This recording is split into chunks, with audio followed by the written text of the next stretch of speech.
ഓം ശ്രീനാരായണ പരമഗുരവേ നമഃ. എല്ലാവർക്കും ശുഭദിനം, സുപ്രഭാതം. ഇന്ന് അവതരിപ്പിക്കുന്ന സുഭാഷിതത്തിൻ്റെ പേര് ഉള്ളിലേക്ക് നോക്കുക, ആനന്ദം കണ്ടെത്തുക.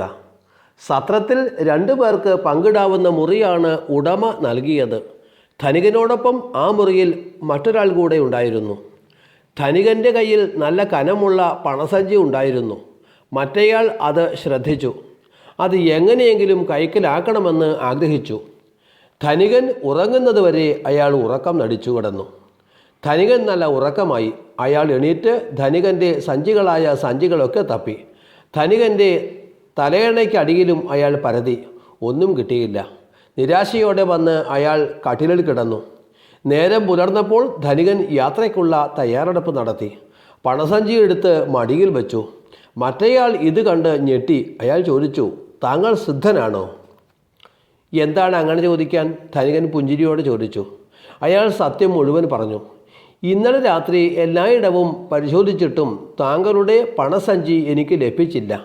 ഇതാ ആ പണസഞ്ചി താങ്കളുടെ കയ്യിലും. ആരും കാണാത്ത വിധം ഇത്ര സമർത്ഥമായി ഒളിപ്പിക്കണമെങ്കിൽ താങ്കൾ സിദ്ധൻ തന്നെയല്ലേ? സുഹൃത്തെ, ധനികൻ പറഞ്ഞു തുടങ്ങി, ഇത് സിദ്ധിയല്ല, ബുദ്ധിയല്ല. താങ്കൾ എൻ്റെ പണസഞ്ചി നോട്ടമിട്ടത് ഞാൻ ശ്രദ്ധിച്ചിരുന്നു.